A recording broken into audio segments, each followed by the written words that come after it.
بسم اللہ الرحمن الرحیم۔ السلام علیکم ناظرین، اس امید کے ساتھ کہ آپ سب لوگ خیریت سے ہوں گے۔ این آر او کے بعد ڈیل اور ڈیل عروج پر ہے۔ کل کے مجرم آج کے معزز ہو چکے ہیں۔ جو کل زیر عتاب تھے، غدار تھے، اب حب الوطنی کے سرٹیفکیٹ بانٹتے پھر رہے ہیں۔ کل تک جو لوگ سلاخوں کے پیچھے تھے، آج وہ کنگ میکر بن چکے ہیں۔ اس بہتی گنگا میں ہر کوئی ہاتھ دھونے کے لیے تیار بیٹھا ہے۔ ناظرین، اس تمام صورتحال میں پھر سے اطلاعات ہیں کہ ایم کے بانی الطاف حسین کی سیاست میں واپسی ہونے جا رہی ہے۔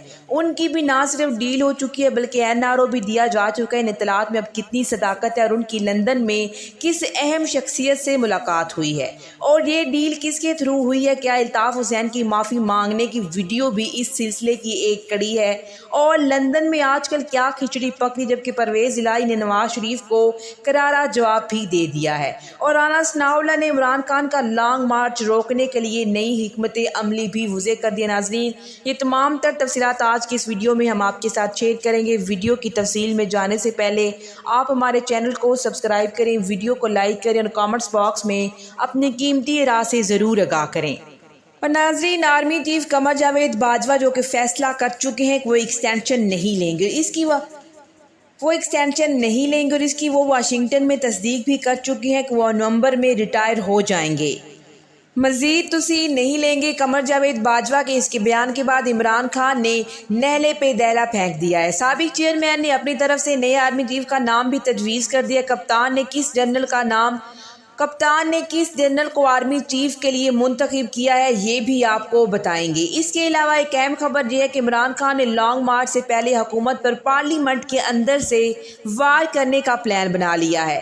یہی وجہ ہے کہ پی ٹی آئی نے ہائی کورٹ اسلام آباد سے رجوع کیا۔ عمران خان کا کیا پلان ہے، سب سے پہلے آپ کو یہی بتاتے ہیں۔ رجیم چینج آپریشن کے بعد جو حکومت پاکستان پر مسلط ہوئی وہ صرف اور صرف 2 ووٹوں کی مار ہے۔ اب خبریں آنا شروع ہو چکی ہیں کہ بلوچستان عوامی پارٹی اور ایم سمیت دیگر پارٹیوں نے بھی حکومت کی اس ڈولتی کشتی سے چھلانگ لگانے کی تیاری کر لی ہے۔ بھانمتی کے اس کنبے میں آپسی اختلافات بھی شدت اختیار کر چکے ہیں۔ کچھ وزراء کے دوران تو بول چال بھی بند ہے۔ ایک طرف مولانا فضل الرحمان اس لیے ناراض ہیں کیونکہ ان کے صدر بننے کی خواہش پوری نہیں ہوئی اور ان کی صدر بننے کی خواہش پوری نہیں ہو سکی اور انہیں صرف پی ڈی ایم کا صدر ہی بنا کر تنخواہ دیا گیا، اور جب صدارت نہ ملی تو مولانا صاحب خیبر پختونخوا کی گورنرشپ مانگنے لگے۔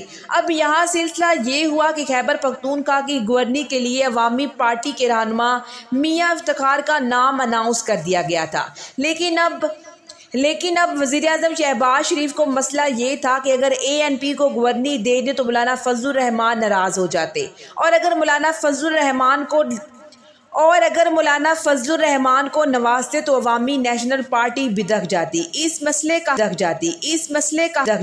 مسئلے کا حل انہوں نے یہ نکالا کہ ابھی تک خیبر پختونخوا میں گورنر کی تعیناتی ہی نہیں کی گئی۔ سندھ کی گورنری کا وعدہ ایم سے کیا گیا تھا، جس کے لیے انہوں نے نسرین جلیل کا نام دیا تھا، لیکن یہاں پیپلز پارٹی کی مخالفت کی وجہ سے مرکزی حکومت نسرین جلیل کو گورنر نہیں لگا سکی، اور یہی وجہ ہے کہ ایم اور عوامی نیشنل پارٹی، آفتاب شیر پاؤ کی قومی وطن پارٹی اور بلوچستان عوامی پارٹی سمیت دیگر چھوٹی جماعتیں بھی اس حکومت کے رویے سے ناراض ہیں اور کسی بھی وقت وہ ان سے علیحدگی کا اعلان کر سکتی ہیں۔ ان میں سے کچھ لوگوں نے باضابطہ طور پر چیئرمین تحریک انصاف سے رابطہ کیا اور اپنی ندامت کا اظہار کیا۔ فرمان شاہ کا حلف بھی ناظرین آپ کے سامنے۔ عمران خان کی حکومت میں وفاقی وزیر رہنے والے ایک شخص نے جب ایک ذریعے سے عمران خان سے رابطہ کیا اور اس یقین دہانی کرائی کہ اگر پارلیمنٹ میں کوئی ہلچل ہوتی ہے یا تحریک عدم اعتماد پیش کی جاتی ہے تو تحریک انصاف کا ساتھ دیں گے۔ اس پیغام کے بعد عمران خان نے قانونی ماہرین سے مشاورت کے بعد یہ فیصلہ کیا کہ لانگ مارچ سے پہلے اس حکومتی ٹولے پر پارلیمان کے اندر سے حملہ کیا جائے تاکہ ان کی بنیادیں ہل جائیں، پھر الیکشن کی طرف جائیں۔ اس پلان پر عمل درآمد کے لیے عمران خان کی ہدایت پر تحریک انصاف نے ہائی کورٹ اسلام آباد کا دروازہ کھٹکھٹایا کہ تحریک انصاف کے 10 اراکین قومی اسمبلی کی جانب سے آئینی طریقے کے بغیر استعفے منظور کیے جانے کی درخواست پر ہائی کورٹ اسلام آباد کے چیف جسٹس اطہر مین اللہ نے سماعت کی، جس میں چیف جسٹس نے ریمارکس دیے کہ تحریک انصاف ارکان اسمبلی پارلیمنٹ میں جا کر اپنی نیک نیتی ثابت کریں۔ عدالت کی اس ہدایت کے بعد ہو سکتا ہے ناظرین کہ کپتان ماسٹر اسٹروک کھیلتے ہوئے پارلیمنٹ میں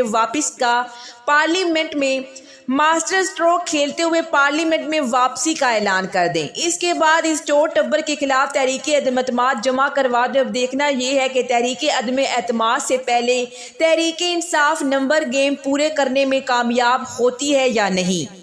اور ناظرین، جیسا کہ آپ لوگ جانتے ہیں کہ آرمی چیف امریکہ کے دورے پر ہیں۔ واشنگٹن میں گفتگو کرتے ہوئے انہوں نے صاف لفظوں میں بتا دیا کہ اب مزید ایکسٹینشن نہیں لوں گا، نومبر میں اپنے عہدے کی میعاد پوری کرنے کے بعد رخصت ہو جاؤں گا۔ آرمی چیف کے اس بیان کے بعد عمران خان نے رد عمل میں کہا کہ آرمی چیف کے عہدے پر کسی بھی شخص کو تعینات کیا جائے، مجھے اس سے کوئی فرق نہیں پڑتا، میں صرف یہ چاہتا ہوں کہ آرمی چیف کی تقرری میرٹ پر ہو۔ چند دن پہلے ناظرین MQM کے قائد الطاف حسین کی ایک ویڈیو بہت زیادہ وائرل ہوئی، جس میں وہ ایک گانا گنگناتے ہوئے معافی مانگتے دکھائی دے رہے ہیں۔ وہ ویڈیو کسی سیاسی شخصیت کی کم اور کسی مسخری بھانڈ یا مراسی کی زیادہ لگ رہی تھی۔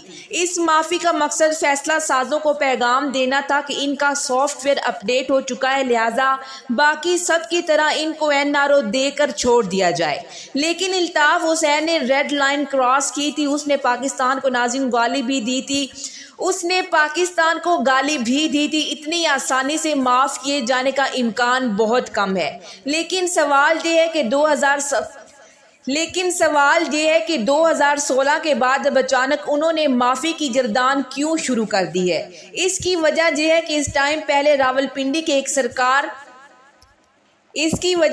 کہ کچھ ٹائم پہلے راولپنڈی کے ایک پیر کا الطاف حسین سے رابطہ ہوا۔ انہوں نے ایک فرضی جنرل کا نام لے کر الطاف حسین کو جال میں پھنسایا کہ ان کے GHQ میں بڑے تعلقات ہیں اور فلاں فوجی افسر صاحب ان کے عقیدت مندوں میں شامل ہے، اور جس افسر کا نام ناظرین اس نے لیا تھا وہ خاصے اثر و رسوخ والے تھے۔ تو اس پیر صاحب نے کہا کہ وہ الطاف حسین کی راولپنڈی سے ڈیل کروا سکتی ہے، لیکن اس کے لیے انہیں پاکستان کا دورہ کرنا پڑے گا، اس پر کافی خرچہ ہوگا۔ الطاف حسین نے ناظرین کراچی والوں کا خون چوس کر، کھالیں چھین کر اور بھتہ خوری سے جمع کی گئی رقم میں سے چند ہزار پاؤنڈ ان پیر صاحب کو دے کر پاکستان بھیجا، لیکن اس پیر صاحب کے منہ کو خون لگ گیا اور انہوں نے ہیلے بہانوں سے مختلف وجوہات کا ذکر کرتے ہوئے لندن سے پیسے منگوانا شروع کر لیے۔ لیکن جب پانی سر سے اونچا ہونے لگا اور لندن سے بار بار پوچھا جانے لگا، لیکن ہر بار پیر صاحب ہیلے بہانے کر کے اس معاملے کو ٹرکانے میں لگے رہے۔ آخرکار کئی ہفتوں بعد اور لاکھوں پاؤنڈز لٹانے کے بعد MQM کو اندازہ ہوا کہ ان کے ساتھ ہاتھ ہو چکا ہے۔ لیکن ناظرین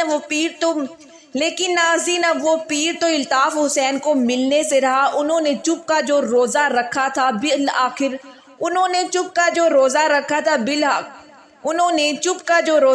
تھا الطاف حسین نے بالآخر چپ کا روزہ توڑ دیا۔ اطلاعات ہے کہ لندن میں ایک اہم غیر سیاسی شخصیت موجود ہے اور الطاف حسین کی پوری کوششیں جاری ہیں کہ ان سے ملاقات ہو جائے، اور یہ معافی والی ویڈیو ناظرین، یہ جو ویڈیو پیغام بھی ہے اس سلسلے کی ایک کڑی ہے۔ اور ناظرین، دوسری جانب پرویز الہی کے حوالے سے جو کیا صدایاں کی جا رہی تھی کہ وہ کپتان کو دھوکہ دینے والے ہیں، لندن میں نواز شریف سے ملیں گے، لیکن پرویز الہی کے پیغام نے سب کے منہ بند کروا دیے ہیں۔ پرویز الہی نے اپنے پیغام میں کہا کہ وہ نواز شریف سے ملاقات کا کوئی شوق نہیں رکھتے، اور دوسری جانب رانا ثناء اللہ نے اسلام آباد میں کنٹینرز کی بھرمار کر دی ہے۔ اسلام آباد میں اب ایک اور نئی حکمت عملی کا بھی انہوں نے دعویٰ کر دیا ہے۔ دھرنا روکنے کے لیے اور لانگ مارچ کو ناکام بنانے کے لیے رانا ثناء اللہ نے نئی حکمت عملی بھی تیار کر لی ہے، اور اسی لیے راولپنڈی اسلام آباد میں موبائل سروس بند کر دی جائے گی، اس کے ساتھ ساتھ میٹرو بس بھی معطل کر دی جائے گی، اور اسلام آباد میں داخل ہونے والے شہریوں کا نہ صرف ID کارڈ چیک کیا جائے گا بلکہ ان کی دیگر دستاویزات کو بھی چیک کیا جائے گا، اور تو اور ہوٹلوں میں رہنے والے شہریوں سے بھی ہوٹلوں میں ٹھہرے ہوئے افراد سے بھی پوچھ گچھ کی جائے گی کہ وہ کس مقصد کے لیے ہوٹلوں میں ٹھہرے ہوئے ہیں۔ لیکن ناظرین دوسری جانب عمران خان بھی بربلا اظہار کر چکے ہیں کہ یہ لانگ مارچ کو نہیں روک سکتے. میں نے بھی حکمت عملی بنا رکھی اور بہت جلد اس کا اعلان کرنے والا ہوں.